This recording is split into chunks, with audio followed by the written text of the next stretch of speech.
physique, inconsciemment, et vous allez pouvoir, pendant le sommeil, vous allez faire des rêves, vous allez dire que c'est des rêves.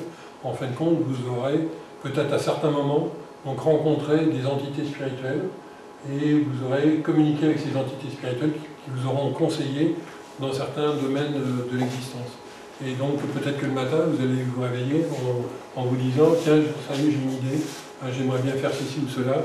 Et donc vous allez vous engager dans une certaine voie ou à faire certaines activités. Donc, et cette activité, ce sera lié en fait à ce qui s'est passé pendant votre sommeil. Et donc il y a des personnes qui ont des capacités un peu particulières, qui peuvent se mettre en contact avec les entités spirituelles, qu'on appelle des médiums, et qui font souvent du channeling. Donc channeling, ce sont des messages qui sont reçus.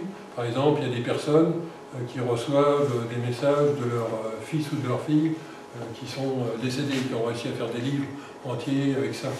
Mais il y a des entités spirituelles à un certain niveau aussi qui essayent de nous communiquer, et donc des personnes humaines qui vont écrire au fur et à mesure ce qu'elles reçoivent. Soit elles vont écrire, soit elles vont enregistrer ce qu'elles reçoivent, et donc communiquer un message qui peut être important pour un certain nombre de personnes. Donc l'objectif de ces messages, en général, c'est de participer, je dirais, à l'évolution spirituelle. Alors attention, je dirais, la qualité de ces messages-là est très importante, de la qualité de l'émetteur et de la qualité du récepteur. Donc si le récepteur n'est pas très bon, il va déformer le message. Si l'émetteur n'est pas très bon et d'un très haut niveau spirituel, le message ne sera pas très intéressant et même plutôt négatif. Donc il faut de préférence que la personne soit en contact avec des entités spirituelles d'un certain niveau, ce qu'on appelle des êtres de lumière. Oui. C'est difficile de savoir quand on a des messages s'ils sont... Si c'est un être de lumière. Oui. Alors après, je dirais qu'il faut avoir une certaine habitude vis-à-vis de ces messages-là. Il y a des clés qu'il faut connaître. Par exemple, est-ce que le message vous fait peur ou pas? Par exemple, si un message vous dit il va y avoir une catastrophe à tel ou tel endroit, d'accord? En général, les prédictions, dans 99% des cas, ne se produisent pas. Donc si c'est un message qui fait peur, en général c'est pas une entité spirituelle d'un haut niveau. Si c'est un message aussi qui essaye de vous manipuler d'une certaine façon, non plus c'est pas d'un haut niveau. En général les entités spirituelles, très lumineuses, essayent et sont en charge de conserver votre entière libre arbitre et liberté. Si vous voyez que ça entrave votre liberté et votre libre arbitre, vous pouvez dire que ça ne vient pas d'une bonne source. Voilà, donc là on est aidé, mais de manière beaucoup plus conséquente qu'avant. Pourquoi? Parce qu'il y a il existe de plus en plus de médiums et de personnes qui font ce qu'on appelle du channeling. Donc là vous allez voir des centaines de messages, je dirais même maintenant ça se chiffre par milliers ou millions de messages qui sont sur Internet. De ce type-là. Si vous tapez le mot channeling, vous allez voir ce genre de choses. Alors essayez de regarder de temps en temps, mais faites aussi ce travail intérieur, pour voir ce que vous ressentez au travers du message. Si vous ressentez de la peur ou quoi que ce soit comme ça, rejetez le message. C'est pas le bon. Voilà. Et donc, la Terre, je dirais depuis très très longtemps, depuis des millions d'années, est surveillée d'assez près par des entités de type extraterrestre. Et après je vais parler un peu plus des intraterrestres, mais les extraterrestres, c'est vulgarisé un petit peu au travers des soucoupes volantes et tout ça. Donc il y a des soucoupes volantes qui se baladent tous les jours à la surface du globe. Alors c'est soit des soucoupes volantes en général d'une petite taille, ou ensuite ça peut être des choses de beaucoup plus grande taille, mais à plus haute altitude. Parfois ça peut faire plusieurs kilomètres de long. Il y a ce qu'on appelle aussi des cigares. Donc il y a tout type de forme hein, au niveau de ce type de technologie. Et je dirais qu'il y a des extraterrestres qui sont bien intentionnés, donc qui veulent notre bien, qui veulent conserver notre libre arbitre, et d'autres qui aimeraient bien nous utiliser pour leurs propres intérêts. Mais ceux qui veulent notre bien, en général, nous protègent. Hein, et donc on interdit aux autres types d'extraterrestres d'intervenir de manière extrêmement directe. Donc vous avez peut-être entendu parler par exemple des petits gris. Donc c'est des extraterrestres qui sont arrivés dans les années 40 et quelques, et donc avaient des problèmes biologiques, parce qu'au niveau de la reproduction, de la sexualité, etc. Donc ils sont obligés de passer par le clonage pour pouvoir se reproduire, et ils ne peuvent pas se reproduire par la voie sexuelle normale. Et donc ils voulaient résoudre ce problème-là, et donc ils ont négocié avec les Américains pour pouvoir intervenir sur la biologie de la planète en échange de technologies comme les ovnis. Et donc les Américains ont accepté, et ce qui fait qu'il y a eu un certain nombre de bases aux États-Unis, comme l'Area 51 ou d'autres, qui hébergent les petits gris. Donc ils ne sont pas visibles à la surface du sol, ils sont sous la surface du sol, et ils font tout un tas d'expériences génétiques. C'est pour ça qu'il y a eu des disparitions, des expériences. Par exemple, on retrouvait à certains moments donnés des vaches dans les champs qui étaient mortes, et on voyait en regardant de très près, on voyait qu'il leur manquait des organes, soit les yeux, les organes sexuels, etc. Donc tout ça c'était découpé au laser, et donc ça c'est des cas de figure. Et sur les humains, ils font des expériences? Alors des expériences, mais en général, il y a eu des expériences d'hybridation, hein, donc pour pouvoir retrouver ces fonctions sexuelles, etc. Comme ils sont une race un peu dégénérée, il y a eu tout un tas de recherches d'hybridation. Mais je ne veux pas rentrer trop dans le... Parce que ça, c'est le genre de choses qui peut vous faire peur. Oui, il faut bien savoir que donc on est quand même très protégé contre ce genre de choses. Donc l'influence des petits gris est en train de diminuer largement, parce qu'il y a énormément de gens qui sont au courant maintenant. Protégés par qui? Par les extraterrestres qui sont positifs, hein, donc qui autorisent, je dirais, ce type d'expérience, mais pas au-delà d'une certaine limite. Hein, donc malgré ce que les Américains, et par exemple, aussi une autre protection, c'est au niveau des armes atomiques. Donc par exemple dans les années 60, et là il y a eu une conférence qui a été donnée donc, par des anciens militaires américains. C'était une conférence qui a été donnée à Washington, et donc où il y a de nombreux témoins, donc des soldats qui étaient sur des bases où il y avait des missiles nucléaires. Donc les missiles nucléaires ont été, les bases de missiles nucléaires ont été survolées par des ovnis, et il y a un certain nombre de missiles nucléaires qui ont été désactivés. Donc c'est par ces ovnis, et c'est simplement pour envoyer un message relativement clair donc à l'armée américaine qu'il fallait qu'ils fassent attention, qu'ils ne jouent pas avec ce type d'armes. Et donc en fait ils ont, je dirais, la technologie des extraterrestres est tellement avancée, hein, qu'ils peuvent intervenir comme ils veulent, et voir exactement tout ce qu'on fait donc en temps réel.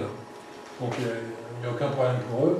Par contre, pour l'instant, comme on est dans une phase de transition, donc ils ne veulent pas rentrer en contact avec nous jusqu'à ce qu'on ait fait un bond dans la conscience, un bond suffisant, hein, c'est-à-dire ça suppose par exemple avoir fait la paix sur Terre, donc on a encore un peu de boulot, avoir résolu la plupart des problèmes, pollution, famine, etc. Donc lorsqu'on aura résolu la plupart des problèmes, à ce moment-là, ils rentreront directement en contact avec nous. Donc ça, c'est l'avenir qui nous attend, mais on verra peut-être pas. Peut-être que, moi, d'après les quelques calculs que j'ai pu faire, donc pour moi, ça ne sera pas avant 2050. Mais on verra. Il peut y avoir d'autres événements qui précipitent les choses, comme s'il y avait un danger un peu particulier qui voulait intervenir voilà, qui voulaient informer la population terrestre de manière beaucoup plus directe. Ils vivent sur une planète particulière ou... Alors, donc, ce qu'il faut savoir, c'est qu'il y a tous les jours, alors, il y a la Lune, par exemple, qui est habitée, surtout sur la face cachée de la Lune. Maintenant, on a, je dirais, des photos d'images qui ont été prises par les Japonais. Donc les Japonais ont fait circuler, ont envoyé une fusée qui a fait le tour de la Lune, qui a pris des images haute résolution. Et donc c'est la première fois qu'on avait ça, parce que jusqu'à présent la NASA a toujours fait des images basse résolution de ce qui se passe sur la Lune. Et donc avec les images haute résolution du Japonais, on voit des structures donc, qui sont artificielles sur la Lune, et donc il y a une activité extraterrestre sur la Lune. Donc pour moi, ça sert simplement de base avancée extraterrestre, mais c'est là depuis des milliers d'années. Donc il ne faut pas croire qu'ils sont arrivés là du jour au lendemain. Donc ils ont établi des bases ici, ça leur permet de venir très rapidement sur la Terre, et comme je disais, tous les jours, il y a des circulations d'OVNI qui viennent de différents horizons. Donc il y en a beaucoup qui sont intéressés par l'aspect scientifique, parce que la Terre, il y a une telle diversité que ça les interpelle. Donc ils veulent voir un petit peu comment ça se passe. Donc ils viennent un peu comme les scientifiques à ce moment-là, ils sont neutres, et d'autres qui aimeraient bien intervenir de manière plus précise. Mais comme je disais, donc ils ont des directives assez précises à respecter. Ils ne doivent pas perturber le libre arbitre planétaire. Donc ça c'est pour les extraterrestres, et j'ai fait une conférence que j'ai mise sur YouTube sur la Terre creuse. Donc là vous avez une vision de la Terre telle qu'on peut la voir actuellement. C'est-à-dire qu'à l'intérieur de la Terre, il y aurait un soleil intérieur, et donc il y aurait deux ouvertures principales qui se trouvent au pôle nord et au pôle sud. Et comme il y a des glaces pratiquement en permanence au pôle sud, donc il y a une galerie qui a été creusée dans la glace, donc c'est pratiquement invisible.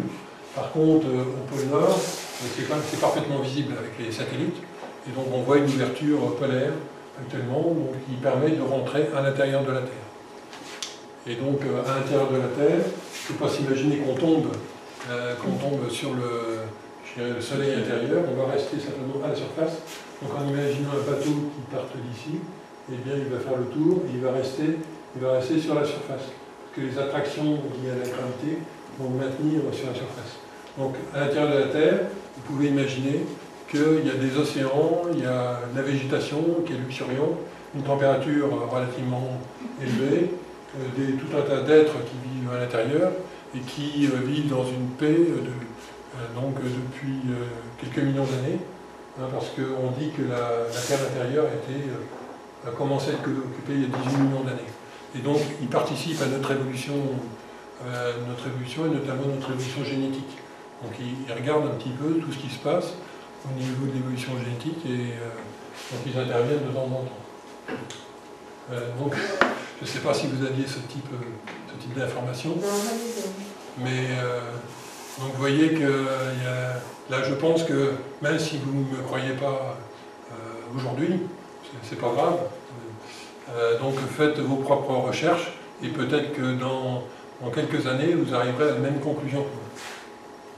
Donc vous pouvez voir une vidéo que j'ai appelée Terre creuse donc, sur YouTube, et donc où j'expose tous les arguments scientifiques qui font, et aussi les témoignages qui ont été faits par rapport aux personnes qui ont eu l'occasion ou la possibilité d'aller à l'intérieur.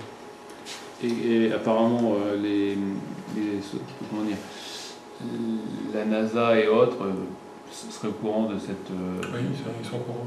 Mais qu'est-ce qui les en empêche d'aller faire des investigations avec les moyens technologiques dont ils disposent aujourd'hui? Déjà, donc, pour l'instant, à l'intérieur, ils estiment qu'on n'est pas suffisamment évolué pour rentrer directement en contact. Il y aurait un choc culturel un peu trop grand. Donc il faut qu'on évolue encore. Donc ils sont patients, mais ils ne souhaitent pas non plus être perturbés, étant donné que nous on est toujours belliqueux, donc on cherche toujours à faire la guerre à droite ou à gauche. Eh bien ils ne veulent pas être perturbés, donc en gros ils interdisent actuellement l'entrée Donc si on s'aventurait, je dirais, sur les pôles, eh bien, il y aurait deux réactions. Actuellement, il y a l'armée américaine, l'armée russe, donc ils gardent aussi ces entrées-là, donc ils interdisent l'entrée. Et également, donc les êtres intérieurs, à l'intérieur, ne souhaitent pas pour l'instant nous recevoir. Et c'est qu'une question de quelques dizaines d'années. Donc il faut qu'on franchisse un cran au niveau de la conscience avant qu'on puisse avoir des contacts beaucoup plus directs.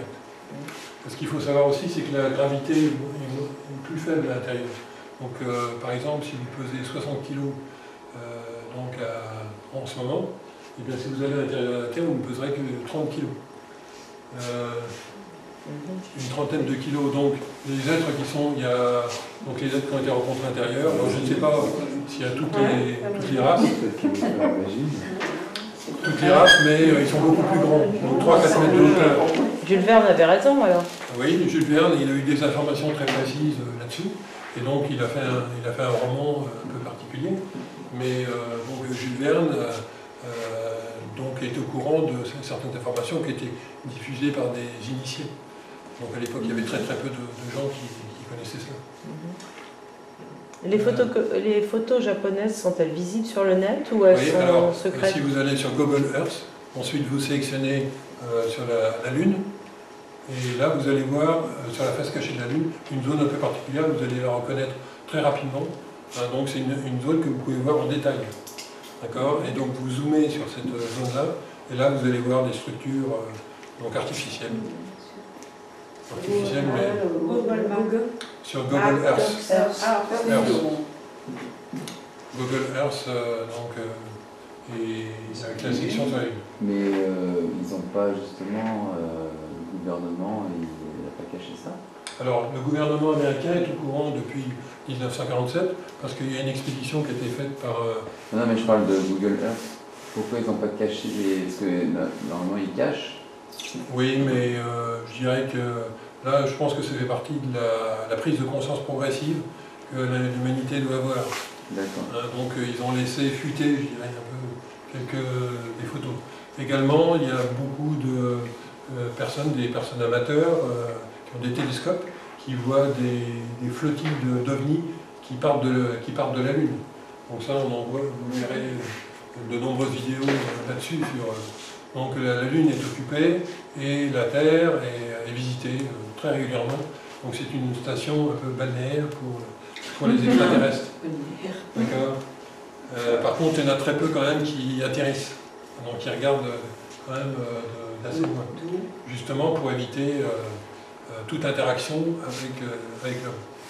Parce qu'il peut y avoir des bactéries ou des choses qui sont... Alors peut-être que ça peut être dangereux pour eux. Et pour nous? Et pour nous, je ne sais pas trop. Pour l'instant, je dirais que pour la majorité, il y a énormément de races extraterrestres. Donc ils sont en général de forme humanoïde. Donc avec un cerveau, des bras, des jambes, mais il y a une diversité très importante au niveau des races humanoïdes. Donc regardez aussi sur Internet, vous verrez des photos de ce qu'on a vu jusqu'à présent. Les races, donc là, je vous parlais tout à l'heure des races intraterrestres, où les personnes qui ont été rencontrées par l'amiral Byrd, donc ça remonte à 1947, il a fait une expédition, et tout d'un coup, il s'est trouvé entouré par deux soucoupes qui l'ont emmené à l'intérieur de la Terre. Et là, donc, il a été invité à recevoir un message qu'il devait ensuite retransmettre au gouvernement américain. Et le gouvernement américain demandait est-ce qu'on arrête tous les essais nucléaires. Non, c'est pas le message, excusez-moi. Les intraterrestres demandaient est-ce qu'on arrête les essais nucléaires. Et donc, le gouvernement américain n'en a pas tenu compte. Et donc on en est au stade où on en est actuellement. Voilà. Donc ce que je peux dire sur l'action des extraterrestres et intraterrestres, donc ils nous laissent, je dirais, une certaine liberté, même une grande liberté, mais jusqu'à un certain point, il ne faut pas qu'on dépasse. Donc certains points qui pour eux mettraient en danger tout ce qu'ils ont mis en place.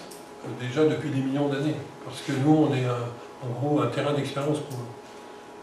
Donc ils ont mis ça en place depuis des millions d'années, ils ne veulent pas voir disparaître la Terre. Alors ici, depuis une trentaine d'années, on voit apparaître aussi dans les champs des dessins un peu particuliers qu'on appelle les crop circles, ou les cercles dans les blés. Et donc ça, c'est quelque chose qui est apparu en août 2009, à côté, donc en Hollande, à côté d'une ville du nom de Gauss.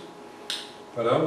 Et donc c'est des dessins particuliers et qui ont en général une signification qu'on a parfois du mal à interpréter. Donc là, je ne sais pas, qu'est-ce que vous voyez Un homme. Oui, un homme. Il y a des chakras. Un homme papillon. Un homme papillon, voilà. Des rayons. Qu'est-ce qui se passe pour le papillon? Il se transforme. Il se transforme, alors il était quoi avant? Chenille, voilà. Et ensuite il devient papillon. D'accord? Eh bien, je pense le message qu'on essaie de transmettre ici, c'est qu'on va passer de l'état chenille à l'état papillon. C'est-à-dire que notre conscience, l'état d'une chenille qui va être conscient de quelques feuilles de l'arbre, etc. Donc après, l'état de conscience du papillon qui lui va pouvoir voler un peu n'importe où, et donc aller sur des kilomètres de terrain. Donc la conscience, on peut dire, du papillon par rapport à la chenille est sans commune mesure. Mais ils sont aussi nets que ça, les dessins? Oui, ils sont très nets. C'est énorme. Et ils sont permanents? Enfin, alors, je veux dire... ils sont, ça démarre en avril et ça se termine au mois d'août, début septembre.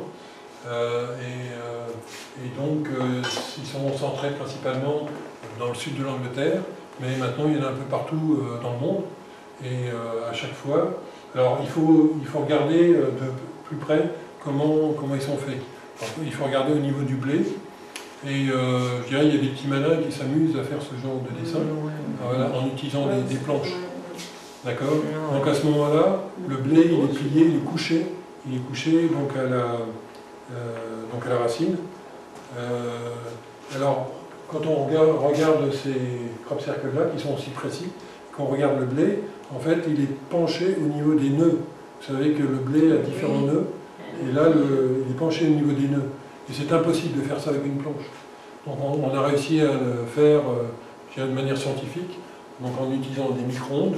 Mais comment est-ce que vous allez vous promener avec un four à micro-ondes ici? Et même avec un four micro-ondes, vous n'y arriveriez pas.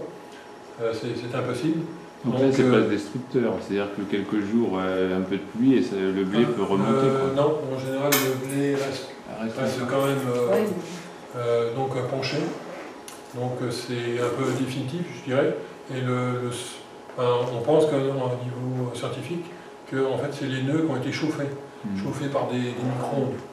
Et donc, on a réussi à prendre quelques films ici qui montrent que c'est des espèces de boules lumineuses qui se déplacent dans les champs et qui viennent coucher le blé en quelques dizaines de secondes.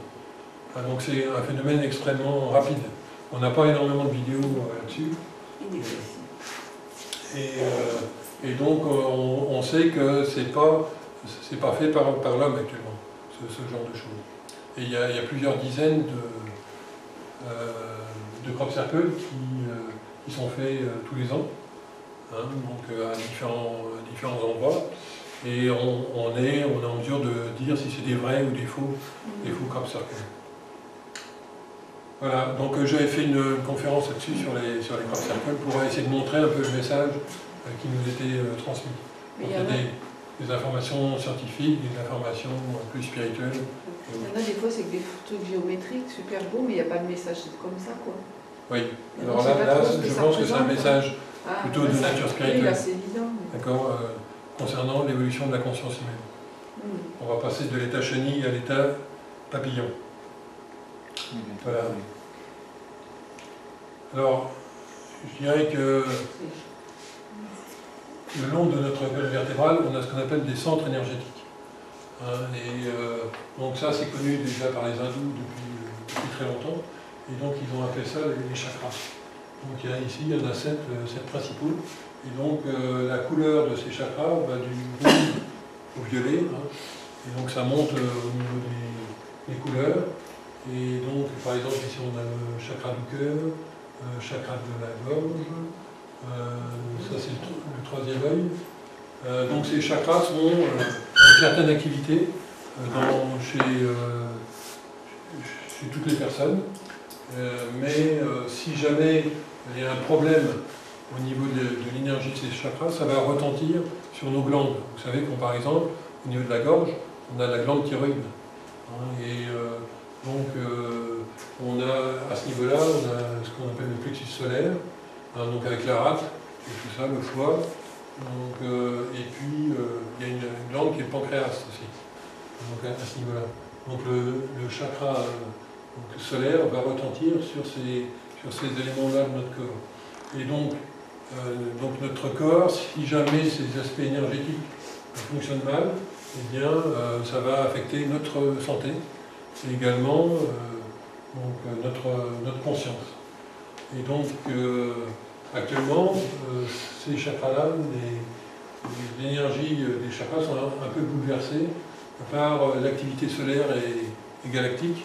Donc, vous savez que le Soleil tourne à l'intérieur d'une galaxie, et donc il y a des énergies très puissantes qui circulent dans la galaxie et aussi qui sont envoyées par le Soleil. Tous les jours, il y a des vents solaires qui viennent frapper la Terre. Et bien tout ça, c'est en train d'activer les chakras, nos centres énergétiques, et ça va faire que dans quelques dizaines d'années, encore une fois, il y a des centres qui vont se réveiller. Donc actuellement, ce que vous voyez, vous le voyez au travers de vos 5 sens, hein, donc au travers de la vue, de l'ouïe, du toucher, etc. Eh bien, on a des sens supplémentaires. Et ces sens supplémentaires, ce sont les sens de notre corps astral. Ce sont les sens que vous aurez après la mort. Et donc, et ces sens-là, certaines personnes sont capables de les utiliser. À ce moment-là, ils deviennent clairaudients, clairvoyants, et un certain nombre de choses. Donc, ils peuvent utiliser aussi la télépathie. Alors, par exemple, quand on est clairvoyant, eh bien, si je regarde une personne, eh bien, je vais voir tout un tas de couleurs autour de la personne. Et donc ces couleurs vont être en fonction des émotions de cette personne. Par exemple, si vous êtes en colère, je vais voir des bandes rouges qui vont circuler autour de vous. Hein, donc si vous faites un effort intellectuel, vous êtes concentré, je vais voir des couleurs bleues autour de votre tête. Hein, donc en fonction de votre état émotionnel. Par contre, si vous êtes calme, etc., ça va être plutôt le vert. Hein, et donc les couleurs changent sans arrêt en fonction de votre état émotionnel. Il y a certaines couleurs de base, mais autrement, toutes les couleurs changent. Et donc ça montre un peu l'activité des chakras. Ça ne peut être perçu que par un 6e sens. Mais en fait, c'est beaucoup plus qu'un 6e sens. C'est tout un tas de sens supplémentaires que l'on a et dont on aura réellement conscience après la mort. Par exemple, un autre sens dont vous avez certainement entendu parler, c'est la télépathie. C'est la possibilité de communiquer avec une autre personne. Eh bien, lorsque vous décéderez, vous n'aurez plus besoin de parler, parce que l'air, lorsque j'utilise ma bouche et mon larynx, donc je fais des sons, mais lorsque vous serez de l'autre côté, vous ne pourrez plus faire de sons comme ça. Et la forme la plus simple de communication, ce sera la télépathie. Vous enverrez des informations sous forme d'images, de sons, etc. À la personne avec qui vous souhaitez communiquer. Donc il y a tout un tas de choses dont vous n'êtes pas encore conscient aujourd'hui et que vous allez pouvoir développer dans les quelques dizaines d'années qui viennent. Donc il y en a qui le feront plus rapidement que d'autres. Après, c'est chacun à son rythme. Tu veux dire que c'est notre génération qui pourra le faire? Alors il y a des nouvelles générations. Les nouveaux enfants qui arrivent ont potentiellement plus de capacités que j'en ai. J'ai déjà vu un certain nombre de vidéos, de vidéos sur YouTube de personnes qui possédaient justement cette clairvoyance. Et donc, par exemple, les gens qui font du channeling, donc le contact avec les êtres spirituels, ils utilisent ces sens-là. Donc ils ont le sentiment d'entendre, le sentiment de voir, et pour pouvoir voir, ça se fait à des niveaux vibratoires supérieurs, et donc il faut utiliser d'autres sens que les sens physiques. Voilà. Donc pour terminer, voilà, donc on était depuis 2000 quelques années dans ce qu'on appelle l'ère du Verseau, l'ère des poissons. Les poissons. Excusez-moi. Donc l'ère des poissons a été inaugurée par Jésus-Christ. Hein, donc lorsqu'il est né au tout début de l'ère des poissons. Et avant, il y avait quoi? Avant, c'était l'ère du bélier. Le bélier, il représentait quoi? Alors, je peux vous dresser un portrait rapide des différentes ères. Disons, il faut se référer à un phénomène astronomique qu'on appelle la précession des équinoxes, qui est connu par tous les astronomes, qui fait qu'il y a une rotation de l'axe de la Terre. Et donc cette rotation se fait dans un cycle de 26 000 ans. 26 000 ans, c'est très long. Donc quand on divise ce cycle de 26 000 ans en 12, on arrive à 2160 ans. Et donc 2160 ans, ça représente donc un signe astrologique. Et donc on traverse chaque signe astrologique tous les 2160 ans.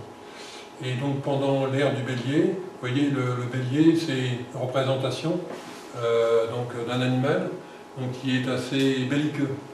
D'accord. Donc lorsqu'il vous voit ou lorsqu'il voit, je ne sais pas, un autre animal, il va essayer de foncer dessus. Donc c'est pour montrer un petit peu l'agressivité du bélier ou de celui qui fonce tout droit sans trop réfléchir. Et donc c'est ce qui a caractérisé un petit peu les 2000 ans avant notre ère chrétienne, donc avec les Romains qui ont commencé donc à envahir l'Europe et autres. Hein, donc avec la prise de la Gaule, je ne sais pas, par exemple en 52 avant Jésus-Christ, mais je dirais pendant les 2000 ans qui ont précédé, donc les guerres n'ont pas arrêté. Et après, la nature des guerres a un petit peu changé, parce que lorsqu'on est arrivé avec l'ère des poissons, eh bien, la religion est rentrée là-dedans. Donc avec l'ère chrétienne, Jésus-Christ est venu faire un enseignement qui a été ensuite un peu détourné au profit de certains pouvoirs. Et donc on a utilisé la religion comme un prétexte pour faire, par exemple, les croisades. Hein, donc il y a eu de multiples croisades qui ont été faites. Et donc tout ça c'était pendant l'ère des poissons. Et l'ère des poissons, je dirais dans la Bible, vous avez de nombreuses références à des pêcheurs ou au péché. Donc le péché, vous serez des pêcheurs d'hommes, donc les pêches miraculeuses. Donc il y a tout un tas de références dans la Bible, si vous regardez bien, à l'astrologie. Donc il faut, par exemple, lorsque Jésus parlait du berger qui allait mener son troupeau. Donc là, il faisait référence donc, à l'ère du bélier. Donc on était en train de sortir de l'ère du bélier pour rentrer dans l'ère des poissons. Et donc quand on connaît un peu l'astrologie et quand on regarde un peu les textes du Nouveau Testament, eh bien on peut voir un petit peu le type de message qui est transmis et les références à l'astrologie. C'est la guerre, le bélier, c'est la guerre. Oui, c'est la guerre. Alors, donc c'est une des particularités de la guerre, mais il faut savoir que dans chaque signe, il y a des aspects négatifs et des aspects positifs. Donc ne croyez pas que parce que vous êtes bélier, vous allez vouloir faire la guerre. Au contraire, il y a des aspects très positifs, comme le fait d'être entreprenant et autres, d'avoir le feu. Donc rien ne pourra vous résister. Donc ça, c'est des aspects positifs. Par contre, si vous utilisez l'aspect négatif du bélier, c'est un aspect assez destructeur. Donc tout doit être détruit sur votre passage. Donc Attila, ou je ne sais pas, c'est le genre d'énergie qu'il utilisait. Donc là, on est dans une phase où on est en train de quitter l'ère des poissons, qui a été, je dirais, principalement gérée par les religions. Donc les religions chrétiennes perdent un peu d'emprise, je dirais, en Occident, mais la religion musulmane est toujours présente. Mais pour moi, c'est les derniers soubresauts de l'ère des religions. Les religions l'influence des religions devrait disparaître au début de l'ère du Verseau, c'est-à-dire vers 2160. Donc ça laisse encore un petit peu de temps. Et donc, l'ère des poissons, c'est une ère de l'eau. L'eau, ça gouverne nos sentiments. Nos sentiments, et là, on est en train de passer à l'ère du Verseau, qui est un signe d'air, où on va être beaucoup plus concentré sur l'aspect mental des choses. Et donc, on aura réussi à maîtriser nos émotions, nos sentiments, et on va se consacrer beaucoup plus. Regardez la pyramide que je vous ai présentée au début, eh bien, on va s'intéresser beaucoup plus à des choses intellectuelles et autres. Donc, ici, on est en train de basculer dans cette ère du Verseau. Et donc, un des objectifs du Verseau, ce n'est pas comme dans l'ère des poissons, c'était de faire des sacrifices. C'était de se sacrifier pour les autres ou faire des sacrifices. On vous demandait par exemple, je ne sais pas, de ne pas manger de viande le vendredi ou je ne sais quoi. Donc c'était considéré comme un sacrifice. Donc ici, l'objectif du Verseau, ça va être non pas de faire des sacrifices, mais d'être au service des autres. Donc dès que vous rentrez, je dirais, dans votre travail, si vous êtes réellement au service des autres, sans avoir d'intérêt égoïste, vous êtes déjà dans l'esprit du Verseau. Donc donner sans attendre, là c'est une personne qui donne de l'eau, sans attendre un retour. Et donc ça, on se dirige un peu vers ce que j'appelais l'amour universel. C'est-à-dire que tout le monde soit au service de tout le monde et de toute la planète. Et donc dans cette ère-là, eh bien, comme ça influence l'air, eh bien, tout ce qui se passe au niveau de l'air, donc les transports aériens, donc les transports aériens sont concernés, les fusées qui vont dans l'espace, donc l'électricité, donc tout ce qui va circuler au niveau des informations, circuler dans l'air à travers les satellites et autres, tout ça, on est vraiment dans le début de ça, on est en train de quitter l'ère des poissons. Mais on n'est pas encore de plein pied, je dirais, dans l'ère du Verseau. Donc ici, l'ère des poissons laisse sa place tout doucement à l'ère du Verseau. Ça nous demande d'être encore un peu patient et de profiter au maximum de cette période de transition pour essayer bien de gagner en expérience, de travailler sur sa propre évolution et de travailler aussi pour l'évolution de toute la planète. Et donc ça c'est un petit peu notre tâche individuelle et collective donc pour réussir cette transition. Parce qu'il y a toujours un risque, étant donné qu'on a le libre arbitre, il y a toujours un risque de ne pas réussir. Maintenant, on nous donne tous les